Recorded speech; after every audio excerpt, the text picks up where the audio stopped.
Hello guys, WhatsApp कैसे हो आप सब। उम्मीद करता हूँ अच्छे और स्वस्थ होंगे। तो गाइस वीडियो स्टार्ट करते हैं। डजेंट मैटर आपके कितने मिलियन सब्सक्राइबर्स है, लेकिन अगर आपको नहीं पता कि कॉपीराइट क्या है, कम्युनिटी गाइडलाइंस क्या है, फेयर यूज पॉलिसी क्या है और कॉपीराइट को कैसे हटाते हैं, तो आपका करियर कभी भी खत्म हो सकता है। इस वीडियो में मैं आपको copyright claim, copyright strike, community guidelines, fair use policy, copyright कैसे हटाते हैं और इन सब चीज की नॉलेज देने वाला हूँ। तो अगर आपने इस वीडियो का कोई भी हिस्सा स्किप किया तो समझ लेना आपने एक रिस्क लिया है। तो सबसे पहले कॉपीराइट स्ट्राइक और कॉपीराइट क्लेम के बीच में डिफरेंस क्या होता है वो समझ लेते हैं और इससे चैनल को कितना नुकसान हो सकता है ये भी जान लेते हैं। इस चीज को इजीली समझाने के लिए मैं आपको एक कहानी के थ्रू समझाता हूँ। मान लेते हैं आप एक चोर है और आपके पड़ोसी ने एक नई थार ली है। अब क्योंकि आप एक चोर है तो आप रात का फायदा उठा के उसकी थार चुरा के अपने घर ले आते हैं, लेकिन आप भूल गए हैं कि YouTube नाम की एक पुलिस 24 घंटे पहरा दे रही होती है। तो पुलिस जो केस आपके नाम पे फाइल करेगी उसे हम कॉपीराइट स्ट्राइक बोलते हैं, क्योंकि आपने किसी और का सामान पूरा का पूरा उठा के अपने पास रख लिया है। लेकिन अगर आप एक शातिर चोर हो तो आप क्या करोगे, आप थार चुराओगे तो सही, लेकिन उस थार का कलर चेंज कर देते हैं और आपको लगता है कि अब आपका कोई कुछ नहीं बिगाड़ सकता क्योंकि आपने मेहनत की है कलर चेंज करने में और वो अब आपकी प्रॉपर्टी है। तो आप गलत हैं। अब YouTube नाम की पुलिस आपके खिलाफ एक कॉपीराइट स्ट्राइक तो नहीं देगी, लेकिन वो एक कॉपीराइट क्लेम जरूर देगी। अब जब आपके साथ ये होता है तो आप अपना सर खुजाने लगते हो कि YouTube नाम की पुलिस को पता कैसे चला कि ये सेम थार है, क्योंकि आपने तो कलर चेंज कर दिया था। लेकिन आप एक चीज भूल गए हैं, हर कार पे एक नंबर प्लेट भी होती है। अब मैं इन सभी चीजों को YouTube टर्म्स में समझा देता हूँ। जब आप किसी का कंटेंट जैसा का तैसा पूरा का पूरा सेम उठा के अपने चैनल पर डाल देते हैं तब आपको कॉपीराइट स्ट्राइक आती है। लेकिन अगर आप किसी के ओरिजिनल कंटेंट, जो कि हम मान लेते हैं कि 10 मिनट का है, उसमें से 5 मिनट की क्लिप उठा के अपने वीडियो में आगे पीछे बीच में या कहीं पे भी ऐड करते हैं और 5 मिनट की खुद की मेहनत भी लगाते हैं, तो उस वीडियो पे जो आपको आएगा वो होगा कॉपीराइट क्लेम। और YouTube को पता कैसे चलता है कि आपने किसी और का कंटेंट उठाया है, वो पता चलता है नंबर प्लेट से। अगर मैं YouTube की टर्म में बोलूँ तो कंटेंट आईडी से। YouTube पे जो भी वीडियोस अपलोडेड है उन सब की एक अलग आईडी है, जिससे ये पता लगाया जा सकता है कि आपका कंटेंट कौन यूज कर रहा है, कितना यूज कर रहा है और कैसे यूज कर रहा है। अब आई होप आपको कॉपीराइट स्ट्राइक और कॉपीराइट क्लेम के बीच का डिफरेंस पता चल गया होगा, लेकिन इनसे चैनल पे क्या क्या नुकसान होते हैं ये जान लेते हैं। तो सबसे पहले स्टार्ट करते हैं कॉपीराइट स्ट्राइक से। यूट्यूब पे अगर आप एक टाइम पे यानी कि 90 दिन के अंदर अपने चैनल पे 3 स्ट्राइक्स ले आते हैं तो आपका चैनल अगले 7 दिन के अंदर डिलीट हो जाएगा। लेकिन ये 3 स्ट्राइक्स ऐसे नहीं आते हैं, यूट्यूब थोड़ा बहुत दयावान भी है। अगर आप पहली बार किसी की पूरी वीडियो उठा के अपने चैनल पे डाल देते हैं तो यूट्यूब जो सबसे पहली चीज आपको भेजेगा वो कॉपीराइट स्ट्राइक नहीं होगा, बल्कि एक वार्निंग होगी जो कि आपके चैनल पे हमेशा रहेगी। वार्निंग से आपको डरने की जरूरत नहीं है, क्योंकि यूट्यूब आपको एक बिगिनर समझ के आपकी इस गलती को इग्नोर कर देता है। लेकिन इसके बाद अगर आप सेम गलती दोबारा करते हो तो आपको मिलेगा पहला कॉपीराइट स्ट्राइक, जिसके बाद आप 7 दिन तक ना तो कोई वीडियो अपलोड कर सकते हो, ना ही लाइव स्ट्रीम कर सकते हो और ना ही कम्युनिटी पोस्ट कर सकते हो। उसके बाद अगर आप 90 दिन के अंदर दोबारा से वही गलती करोगे तो आपको दूसरा स्ट्राइक मिलेगा, जिसके बाद आप कुछ भी अपलोड नहीं कर सकते अगले 14 दिन। और 90 दिन के अंदर अगर आपने तीसरी बार सेम गलती करी तो आपका चैनल टर्मिनेट हो जाएगा। आपको बस 7 दिन का टाइम दिया जाएगा, जिसके बाद आपका चैनल डिलीट कर दिया जाएगा। ये 7 दिन का टाइम आपको अपनी इनोसेंस प्रूव करने के लिए दिया जाता है। अगर आपने कोई गलती नहीं की है और उसके बाद भी आपको स्ट्राइक्स आ गए हैं और आपका चैनल टर्मिनेट हो गया है तो इन 7 दिन के अंदर आप अपने चैनल के लिए अपील कर सकते हैं, और जब तक आपकी अपील को रिव्यू नहीं किया जाएगा तब तक आपका चैनल पूरी तरह से टर्मिनेट नहीं होगा, भले ही फिर इस चीज को चाहे 2 महीने ही क्यों ना हो जाए। लेकिन अगर आपकी अपील एक बार डिक्लाइन हो जाती है उसके बाद आपका चैनल गायब हो चुका होगा, फिर आप कुछ भी करके उसको वापस नहीं ला सकते। हर एक स्ट्राइक आपके चैनल पे एटलीस्ट 90 दिन के लिए रहती है, जिसके बाद वो खुद ही गायब हो जाती है आपकी वीडियो के साथ। तो अगर आप सावधानी नहीं रखेंगे और आपके चैनल पे 90 दिन में 3 स्ट्राइक्स आ गई तो आपका चैनल खत्म। लेकिन क्या कॉपीराइट क्लेम भी इतना खतरनाक है? जवाब है नहीं। कॉपीराइट स्ट्राइक आपके वीडियो के थ्रू आपके चैनल पे आता है, यानी कि आपके चैनल को हार्म होता है, लेकिन कॉपीराइट क्लेम आपकी वीडियो तक ही सीमित रहता है, आपके चैनल को इससे कोई नुकसान नहीं है। अगर आपकी किसी वीडियो पे कॉपीराइट क्लेम आया है तो आपके चैनल को तो कुछ नहीं होगा, लेकिन उस वीडियो से जितना एड रेवेन्यू जनरेट होगा, यानी कि जो भी आपका प्रॉफिट होगा वो एक्चुअल में रियल क्रिएटर को जाएगा, आपको नहीं। और ऐसा तब तक होगा जब तक वो वीडियो आपकी यूट्यूब पे बनी रहेगी या फिर जब तक वो क्रिएटर कॉपीराइट क्लेम वापस नहीं ले लेता। इसके सिवाय ओरिजिनल क्रिएटर के पास 3 और स्टेप्स होते हैं जो वो आपके खिलाफ ले सकता है। पहला, वो क्रिएटर चाहे तो आपके कंटेंट को ब्लॉक कर सकता है किसी स्पेसिफिक रीजन में या फिर टोटली यूट्यूब से, यानी कि आपकी वीडियो यूट्यूब पे नहीं दिखेगी या फिर आपकी वीडियो सिर्फ कुछ कंट्रीज में ही दिखेगी और कुछ कंट्रीज में नहीं दिखेगी। दूसरी चीज जो वो क्रिएटर कर सकता है वो ये है कि वो आपकी वीडियो को इग्नोर कर दे और आपका काम जैसा चल रहा है वैसा चलता रहेगा, लेकिन इसके होने के चांसेस बहुत ही कम है। और तीसरी चीज जो वो क्रिएटर आपके साथ कर सकता है वो ये है कि वो आपके साथ एक प्रोपोर्शन में अपनी रेवेन्यू को शेयर कर ले। यानी कि आप लोग एक डिस्कशन कर सकते हैं कि आपकी वीडियो से जो भी प्रॉफिट होगा उसका 60% वो रख ले, 40% आप रख ले, या फिर 30% आप रख ले और 70% वो रख ले, या फिर कुछ भी। ये बात आप दोनों के बीच की होगी। तो देखा जाए कॉपीराइट क्लेम कॉपीराइट स्ट्राइक जितना खतरनाक नहीं है, बल्कि कॉपीराइट क्लेम से आप फायदा भी उठा सकते हैं। कैसे, अभी समझाता हूँ। कॉपीराइट क्लेम वाले वीडियो से जो आपको सब्सक्राइबर्स मिलते हैं और जो आपको वॉच टाइम मिलता है वो काउंट होते हैं। यानी कि आप कॉपीराइट क्लेम का इस्तेमाल पैसे बनाने के लिए तो नहीं कर सकते, लेकिन फेमस होने के लिए जरूर कर सकते हैं। बस आपको एक चीज को ध्यान में रखना है, ये आपकी जो टॉप 3 मोस्ट वॉच्ड वीडियो होंगी उन पे कोई भी कॉपीराइट क्लेम नहीं होना चाहिए, वरना आपका चैनल मोनेटाइजेशन रिव्यू के टाइम रिजेक्ट हो सकता है। ठीक इसी तरह ये डांस चैनल टी सीरीज का गाना इस्तेमाल करके वायरल हो जाते हैं और लेटर ऑन स्पॉन्सरशिप से पैसे कमाते हैं। अब एक और चीज समझ लीजिए, कॉपीराइट क्लेम या कॉपीराइट स्ट्राइक आपको यूट्यूब नहीं देता, बल्कि कोई दूसरा क्रिएटर देता है। यूट्यूब बस एक पुलिस की तरह काम करता है, जिसके पास अगर कोई कंप्लेंट लेके आया है तो वो उसे आपको फॉरवर्ड कर देगा। और इस चीज का ध्यान रखिएगा कि दोनों साइड्स सच बोल रहे हैं या नहीं। यूट्यूब का इसमें पर्सनली कोई रोल नहीं होता है, उसको आपसे कोई दुश्मनी नहीं है। लेकिन एक रूल बुक ऐसी है जो कि यूट्यूब ने खुद बनाई है, और अगर आप उससे पंगा लोगे तो यूट्यूब आपको नहीं छोड़ेगा। इस रूल बुक को हम बोलते हैं,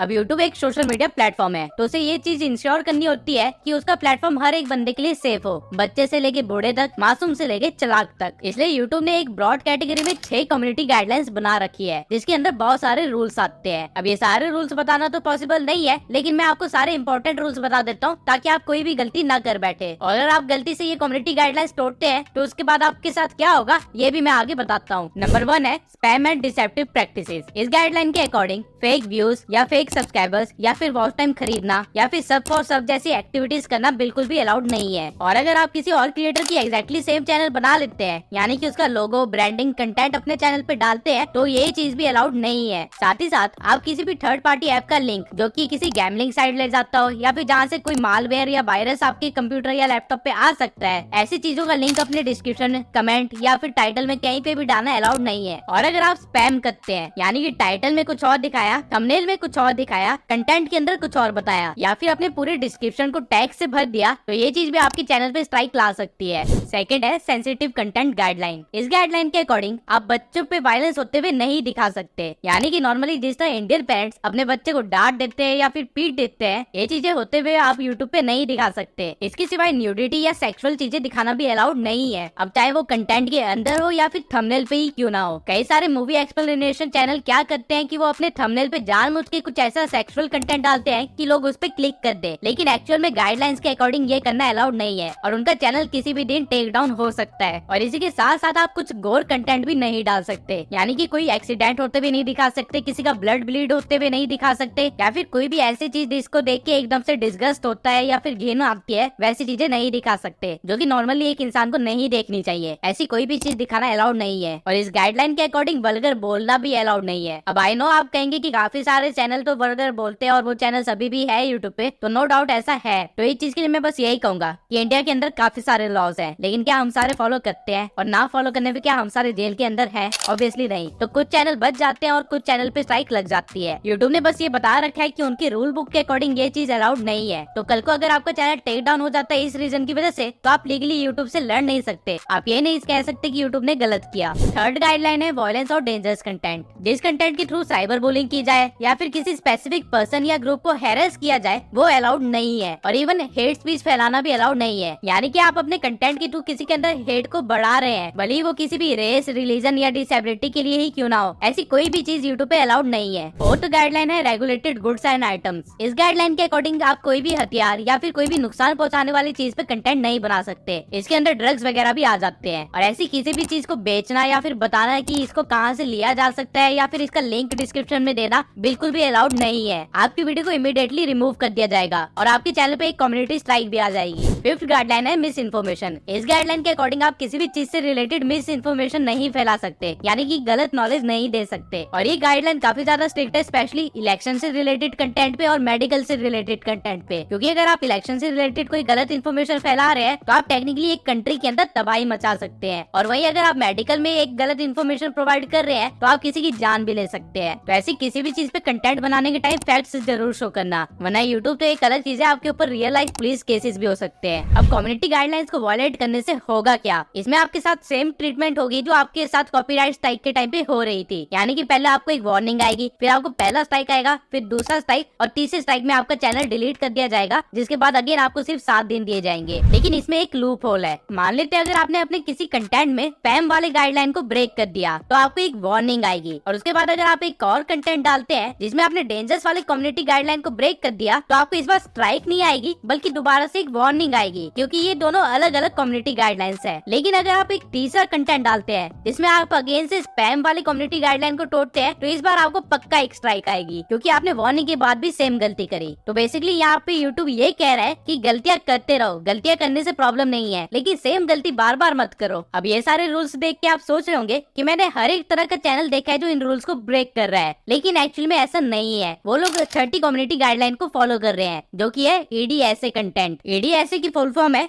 education, documentary, scientific and artistic. इस कम्युनिटी गाइडलाइन के अकॉर्डिंग अगर आप अपने कंटेंट में किसी चीज से रिलेटेड एजुकेशन प्रोवाइड कर रहे हैं, या फिर उसकी डॉक्यूमेंट्री बना रहे हैं, या फिर कोई साइंटिफिक या आर्टिस्टिक कंटेंट बना रहे हैं उसका, तो आप उस चीज को दिखा सकते हैं। फॉर एग्जाम्पल जैसे मैंने पहले कहा था कि कम्युनिटी गाइडलाइंस के अकॉर्डिंग किसी भी वेपन के ऊपर वीडियो बनाना मना है, किसी भी ड्रग के ऊपर वीडियो बनाना मना है। लेकिन अगर आप उस ड्रग के बारे में बता रहे हैं कि ये ड्रग बनता कैसे है, उसकी एजुकेशन प्रोवाइड कर रहे हैं, या किसी गन के बारे में बता रहे हैं कि ये गन चलती कैसे है और इसके लाइक फीचर्स क्या क्या है, तो वो चीज अलाउड है। अब ऑल्दो हो सकता है कि यूट्यूब का एल्गोरिदम कहीं ना कहीं गलती से आपको एक स्ट्राइक दे दे, लेकिन अगर आप यूट्यूब टीम को अपील डालेंगे तो आपका कंटेंट बचाया जा सकता है, अगर वो EDSA के अंदर आता होगा तो। लेकिन अगेन इसका मतलब ये नहीं है कि आप इसका गलत फायदा उठा के कंटेंट को वायलेट करने लग जाए, क्योंकि रिव्यू एक इंसान कर रहा होता है और उसको पागल नहीं बनाया जा सकता है। इंसान को पता होता है कि आप क्या कर रहे हो। और जिस तरह यहाँ पे EDSA कंटेंट आपको कम्युनिटी गाइडलाइंस के अगेंस्ट एक रिलीफ दे रहा है, वैसे कॉपीराइट में भी एक रिलीफ है आपके पास, और उसे हम बोलते हैं फेयर यूज पॉलिसी।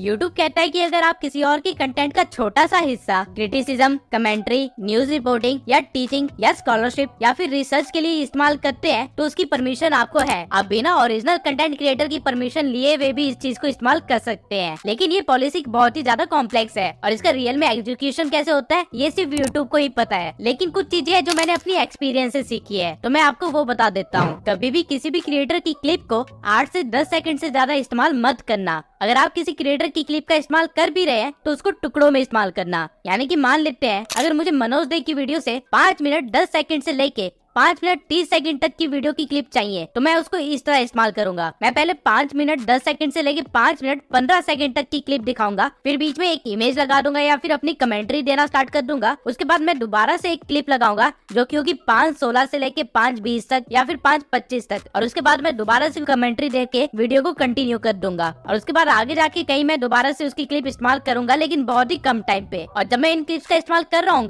तो मैं इस चीज का खास ध्यान दूंगा कि उसके ऊपर कुछ ना कुछ मेरी एडिटिंग जरूर हो, चाहे उसके ऊपर मैंने कोई ओवरले दे रखा हो, इफेक्ट दे रखा हो या फिर कोई टेक्स्ट ही क्यों ना दे रखा हो। अब ऑल्दो ये चीज कहीं यूट्यूब ने लिख नहीं रखी है, लेकिन ये चीज मैं आपको पर्सनल एक्सपीरियंस से बता रहा हूँ कि ये ट्रिक काम कर जाती है अगर आप बहुत ही शॉर्ट क्लिप का इस्तेमाल करें। लेकिन ये ट्रिक मैं आपको प्रेफर करूंगा कि सिर्फ कंटेंट क्रिएटर्स के साथ ही इस्तेमाल करें। इस चीज को गलती से भी किसी कंपनी या ब्रांड के साथ इस्तेमाल करने की गलती मत करना, क्योंकि वो लोग इस चीज को नहीं देखते हैं, वो किसी भी टाइम कॉपीराइट क्लेम दे देंगे। तो अगर आप किसी कंपनी या प्रोडक्शन हाउस की कोई चीज दिखाना चाहते हैं तो मैं प्रेफर करूंगा कि उनकी इमेजेस ही दिखाए, क्लिप ना दिखाए, और इमेजेस के ऊपर आपकी वॉइस ओवर होनी चाहिए। और बाय चांस अगर आप कोई क्लिप दिखाते भी हैं तो उनकी क्लिप का साउंड ऑफ कर देना और उसके ऊपर अपनी वॉइस ओवर देना, और उनकी क्लिप ज्यादा से ज्यादा 3 सेकंड ही इस्तेमाल करना। ये रूल मैं स्पेशली मूवी एक्सप्लेनेशन चैनल्स के लिए बता रहा हूँ, क्योंकि उनके साथ ये बहुत ही ज्यादा होता है कि वो छोटी सी क्लिप भी इस्तेमाल करते हैं लेकिन उस पर भी कॉपीराइट स्ट्राइक या क्लेम आ ही जाता है। तो प्रेफर करना कि सिर्फ 3 सेकंड की क्लिप का इस्तेमाल करो, जिसके बाद आप इमेजेस का इस्तेमाल करो, फिर अगेन क्लिप का इस्तेमाल करो, फिर अगेन इमेजेस का इस्तेमाल करो। और जब आप क्लिप का इस्तेमाल कर रहे हो तो साउंड्स वगैरह ऑफ रखना, उस पर आपकी वॉइस ओवर होनी चाहिए। और प्रेफरेबल है कि अगर आप उस पर कोई एडिटिंग भी कर सको तो और भी अच्छा। इसके सिवाय एक और चीज, कभी भी टी सीरीज के गाने को इस्तेमाल मत करना, क्योंकि अगर आप उनके गाने के 2 से 5 सेकंड भी लोगे वो लोग तब भी कॉपीराइट स्ट्राइक मार देंगे। अब हो सकता है आपने किसी और बंदे की क्लिप फेयर यूज पॉलिसी के अकॉर्डिंग इस्तेमाल की हो, या फिर आपने बिना किसी कम्युनिटी गाइडलाइन को ब्रेक किए किसी reaction channel, education channel, news channel या रोस्टिंग चैनल के लिए चीजें इस्तेमाल की हो या फिर बताई हो, और इसके बावजूद अगर आपको कोई कॉपीराइट स्ट्राइक या क्लेम आ जाता है तो आपको डरने की जरूरत नहीं है और उस वीडियो या कंटेंट को डिलीट तो गलती से भी मत करना। इसके बजाय आपको ईमेल पे एक फॉर्म आएगा जहाँ पे आप अपील कर सकते हो कि आपका कंटेंट अपनी जगह पे सही है, आपने फेयर यूज पॉलिसी का इस्तेमाल किया है या फिर आपका कंटेंट एडीएस कंटेंट के अंडर आता है। जिसके बाद यूट्यूब की टीम से कोई आपके कंटेंट को रिव्यू करेगा और अगर आप अपनी जगह पे सही हुए तो आपके कंटेंट के साथ कुछ नहीं होगा, उससे कॉपीराइट क्लेम या फिर स्ट्राइक हट जाएगी। लेकिन अगर आप अपने कंटेंट को डिलीट कर दोगे तो आपके पास ऑप्शन ही नहीं बचेगा अपील का, तो वो बेसिकली आप ही का नुकसान है। तो कभी भी कॉपीराइट क्लेम या स्ट्राइक से आपको डरना नहीं है, आपको बस ध्यान रखना है कि आपने जो चीजें इस्तेमाल की है उसको सही पॉलिसी के अकॉर्डिंग इस्तेमाल की है या नहीं। अब ऑल्दो मैंने आपको कॉपीराइट स्ट्राइक और क्लेम से रिलेटेड हर एक नॉलेज दे दी है,